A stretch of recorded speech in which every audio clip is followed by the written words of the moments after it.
السلام علیکم ورحمۃ اللہ وبرکاتہ۔ معزز و مکرم ناظرین گرامی، آج ہم سننے جا رہے ہیں ناخن کاٹنے کے سلسلے میں چند باتیں۔ آپ کو سن کر بڑی حیرت ہوگی کہ ناخن کاٹنے کا جو طریقہ جس کو ہم سنت سمجھ کر اپناتے ہیں کہ سیدھے ہاتھ کی شہادت کی انگلی سے ناخن کاٹنا شروع کیا جاوے اور الٹے ہاتھ کی شہادت کی انگلی پر ختم کیا جاوے اور اخیر میں سیدھے ہاتھ کے انگوٹھے کے ناخن کاٹے جاویں، اس طریقے کو ہم سنت سمجھتے ہیں، جبکہ غور کرنے کے بعد یہ معلوم ہوتا ہے کہ یہ طریقہ سنت نہیں ہے۔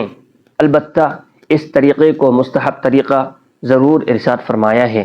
مستحب اور سنت کا مطلب یہ ہوتا ہے کہ سنت کو اگر انسان چھوڑ دیتا ہے تو گناہ گار ہوتا ہے، اور مستحب عمل جو ہوتا ہے اس کو انسان اگر کرتا ہے تو اس کو ثواب ملتا ہے، اگر چھوڑ دیتا ہے تو اس کو کوئی گناہ نہیں ملتا۔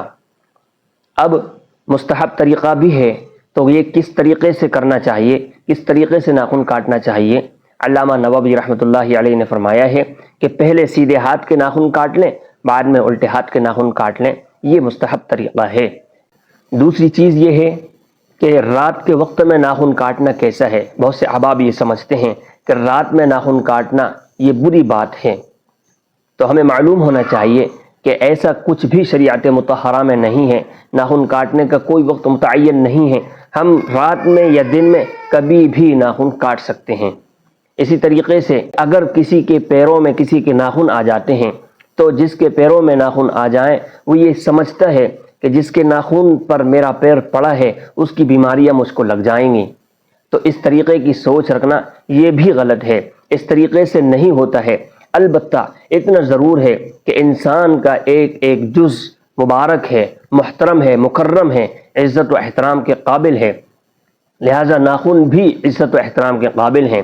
ناخن کاٹنے کے بعد ان کو ایسی جگہ پر ڈال دینا چاہیے جہاں پر لوگوں کے پیر نہ پڑیں، اسی طریقے سے یا پھر ان کو مٹی کھود کر دبا دینا چاہیے تاکہ لوگوں کے پیر ان ناخنوں پر نہ پڑیں۔ اسی طریقے سے ہم دیکھتے ہیں کہ بہت سے احباب یا تو انگوٹھے کا ناخن بڑا رکھتے ہیں یا پھر انگلی کا ناخن بڑا رکھتے ہیں۔ ہمیں یاد رکھنا چاہیے کہ اس طریقے سے بڑے ناخن رکھنا یہ غیروں کا طریقہ ہے۔ حضور پاک صلی اللہ علیہ وآلہ وسلم نے ارشاد فرمایا، من تشبہ بقوم فہو منہم، جو جس قوم کی مشابہت اختیار کرے گا قیامت کے دن وہ انہی کے ساتھ اٹھایا جائے گا۔ لہٰذا یہ غیروں کا طریقہ ہے، اس طریقے کو اپنانے سے بچنا چاہیے، لہٰذا ناخن پورے کاٹ لینا چاہیے۔ یہ تھی چند باتیں ناخنوں کے تعلق سے۔ اللہ تعالی ہم سب کو صحیح طریقے سے شریعت مطہرہ پر عمل کرنے کی توفیق نصیب فرمائے، آمین۔ وآخر دعوانا ان الحمد للہ رب العالمین۔